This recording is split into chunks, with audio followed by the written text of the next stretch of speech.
All right, passengers, and to my newbies who are here, and if you choose to stay, you're an official passenger. Let's get some collective messages here. Yesterday was very weird. I'm trying to get my seat the way I want it. It's like it's in the middle, but it's not quite making me feel balanced. Okay. All right.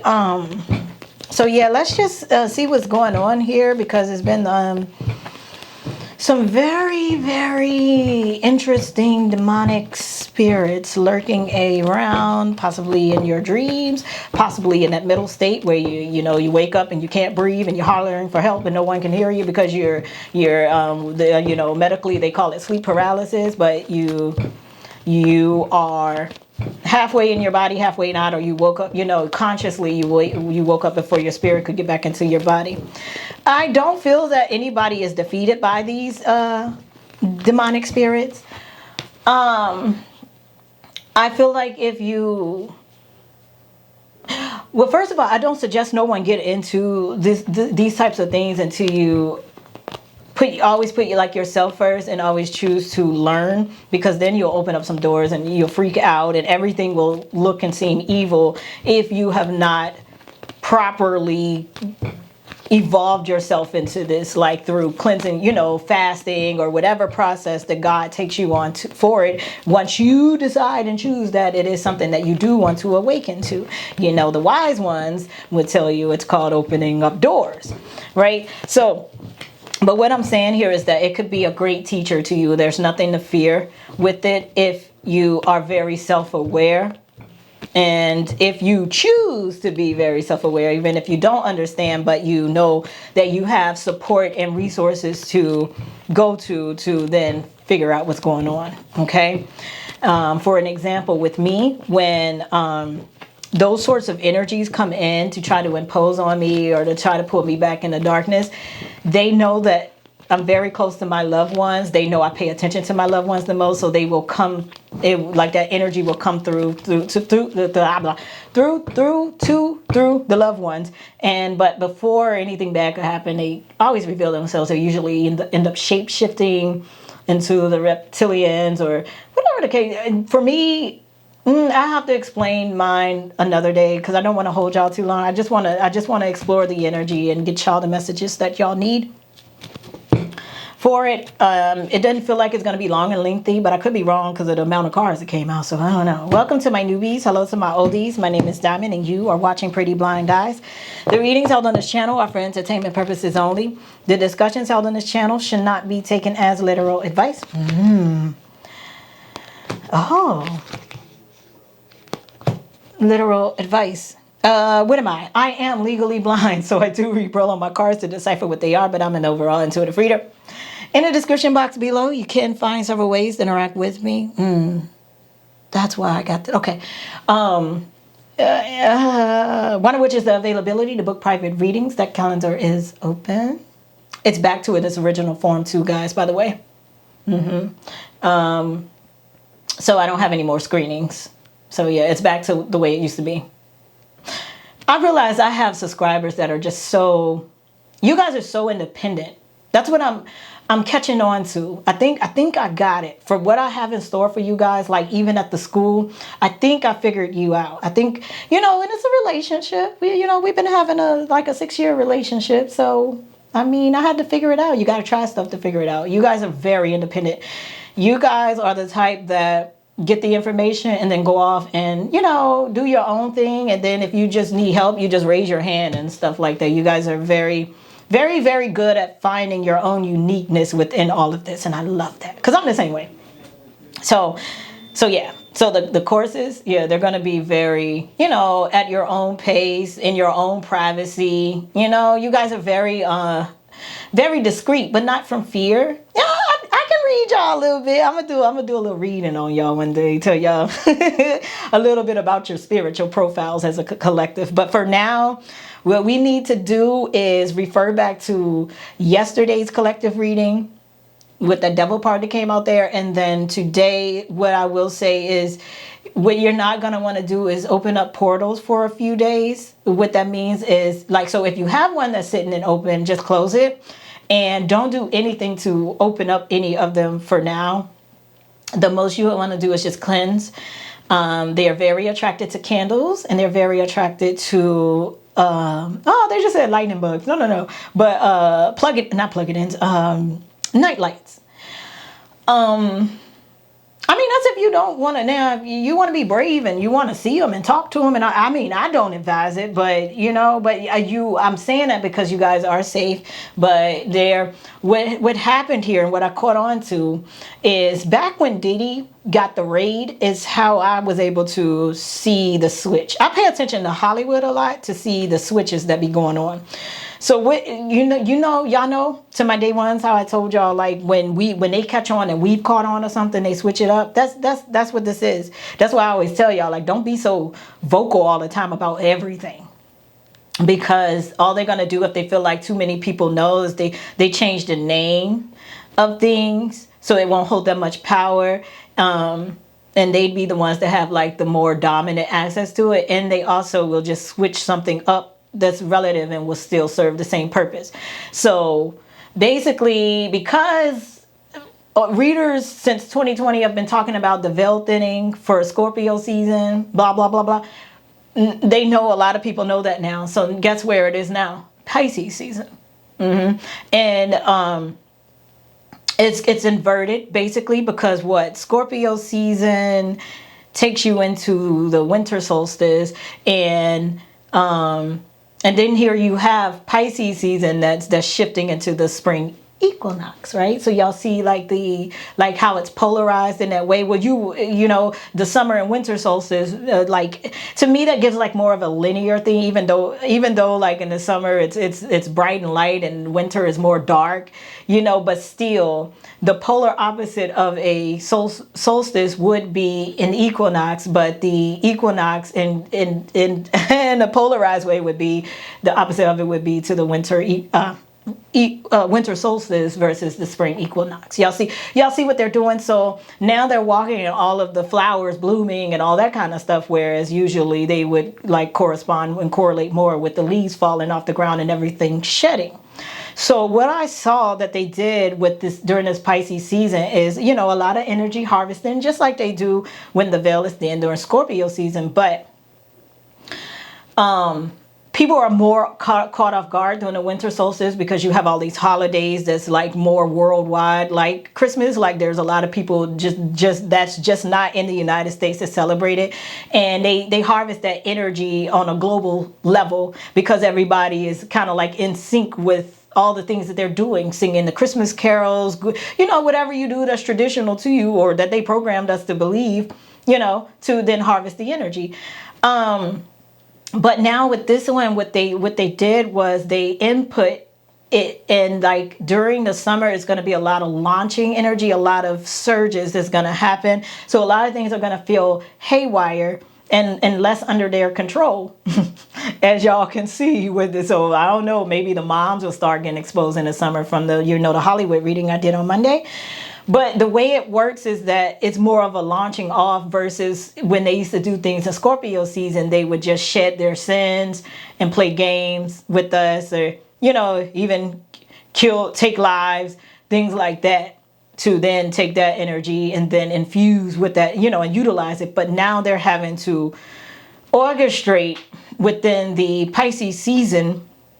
But the reason why they use it is because it's like it gives that on the other side of the moon, that real shadowy energy too. It's kind of equivocal to Scorpio energy, except for, you're headed into the spring equinox from out of the winter, but it's the ass end. You understand? It's still the ass end of winter, right? So yeah, they packed up and moved, because they said too many of y'all motherfuckers that got too much knowledge, so the only way we could still win is to use what we got. And this is the best they could do. It's not as impactful and powerful as it would be for the winter, but their goal would be to get us used to like getting a lot of spiritual people that's tapped in to now say that it's Pisces season, so everybody could pay attention to that and they could slither their asses back into the winter solstice. Y'all know they so mad. They are so mad that y'all keep catching up with them. See, there it is. All the leaves are brown. Yep, they're playing the mamas and the papas, and see, hangman. Yeah, I'm about to say, and falling off the trees and stuff. Like, they miss it so much. It was easier.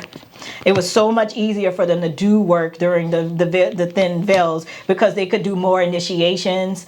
And the sacrifices are more acceptable to the earth with the way that they planted it. Now, I ain't saying it's exceptional because it's the right thing, but yeah, I'm seeing things with oak trees and everything here. I'm hearing oak tree. They're playing what's his name? Oh, what's his from Morris Day? Yeah, they're playing oak tree. But even if you guys should look up the spiritual meaning of the oak tree, or the power of the oak tree as well, and even what was done even in the U.S. for money, to make money, and how people really did survive off of the oak tree. Even now, with us all becoming, I'm saying all of us, I do feel like, y'all, I told y'all it happened to be first, and a lot of people we will start seeing popping up with, gluten allergies and stuff like that to wheat, barley, and rye. And I dare say even grain too. But that's what they use. What are they called? What are they called? Are they acorns that fall from off the oak tree? Whatever those seeds are that fall from that oak tree, you could take that and make, you could use that as a replacement for people that's gluten intolerant. I don't know if it looks like bread or not, but I guess so, for them to say that. But then you have people that came from other countries that wanted to make money by farming grains and stuff like that. And so, you have to harvest it during a certain season, blah, blah, blah, blah. And they were getting money that way. But those oak trees, like, it's endless. They last for so many. Once you can them, or however, I know down south we call it canning, even if you put them in jars or whatever it is. But when you harvest, like, break it down and alchemize the acorn or whatever it's called that comes off the oak tree. I think they are acorns. They can last for years. I think it is. Yeah. It could and you just eat it with your, the rest of your food. 4 of Pentacles with the 8 of Cups. Yep. We're going back to a lot of things that benefited us in the old days, that, and I mentioned that, I think, in, I don't know what reading, I've mentioned, like, a lot of us will be drawn to at least starting with one plant or one thing to grow. I want to do a tomato. I want to do tomatoes, but I want to use the little topsy-turvy plants that you could keep in. I think I mentioned that you could keep in the house and then, put it outside sometimes. But I want to see how I do with that. But we're all going to be attracted to it. 3 of Pentacles, 3 of Cups. It's the wealth is in that. Not just because I think some of us miss certain things not being convenient because of the love and energy that we put in it. And then in return, how it elevates our bodies. So I thought this was going to be a whole demonic reading. So basically with that, though, just understand that they're running around trying to, just like in the reading from yesterday, they're running around trying to appease you or tempt you by using your vices or making you think that you need certain things that aren't healthy for you, just so they could get back in and live off your body, like a parasite. Queen of Wands with the 9 of Swords. Look at the nervous system here. Some of you are going to get diagnosed once and for all to cure something that's been giving you pain. I could promise you it's probably something you're eating. But look at this love here too. There are twin upgrades coming in here too. So there is a what do they call it? Damn, y'all, I haven't not talked about twins in so long. I forgot the terms. Yes, it is also called an alchemical marriage. What do you know? But merging, there's a soul merging coming in here for an upgrade to some twins. Yeah, probably during the pink moon. I know that's when it would happen to me. That's when it happened to me a couple of times. Or the most massive experience that I had. And then anything after that, crazy stuff will happen around the pink moon. All right, let's see. I keep hearing oak tree. Yeah, look at all this abundance here. Yeah, a lot of you are about to merge. Ace of Cups, Queen of Swords, High Priestess. Damn. Ooh, some of you are getting the award. Hold on. Yeah, some of you are getting some sort of a higher ranking and award. Oh shit, yes, y'all know I love when they match. The king and queen of swords right here beside the ace of cups and the high priestess. For a lot of you, ace of wands, I'm telling you. Also too, if your twins have been stagnant, there's going to be some exposure around their spiritual lives that they can no longer hide. But it's going to be spirits doing, right? So anything that they were hiding or running from, I mostly feel like they were hiding their knowledge and hiding you or hiding the energy. There's exposure around that for them. They're going to get exposed because you're about to elevate in your gifts and stuff. And then there's a, like I said, and there's a union here. I mean, not a union, a merging here. I mean, that could result in union. I mean, ain't nowhere else they can go. Yeah. But there's definitely exposure here. Like the weirdest shit could happen. Like, I don't know, whatever they indulge in secretly, you know, if some of them go off and privately read tarot or look at tarot and all, they're going to get it. There's exposure here. And then when I say you're going to be vindicated, I mean, it's not going to be no wonderment around it. So that's specifically for some twins here that could be in the building. Judgment card with the, was this the 10 of wands? Yes, judgment card, 10 of wands, sun card. Judgment card, 10 of wands, sun card, 5 of... This is also going to help with any sort of alchemical chemical imbalances that you guys could have. Like, you know, anybody that has like any kind of like maybe mental disorders. Some healing could come in here. Like, for instance, with me with PMDD, you know, some chemical balances. Oh my God, look at the King of Cups. Yep, this person, whoever they are, I think these are still divine masculines here, some twins. This person is about to have their heart cracked open, like just all the way open. It's like I see rays coming out of now, but there's a heart upgrade here for them within their heart chakra. They could end up experiencing heart palpitations and things like that due to this merge, this alchemical marriage. And I'm going to get back into like inserting clips on Wednesday to certain things next week. So maybe next week we'll actually explore alchemical marriages then. Okay. Well, all right, guys, that has been your collective message for the day. My name is Diamond. You're watching Pretty Blind Eyes, and I'll see you next go round. Bye.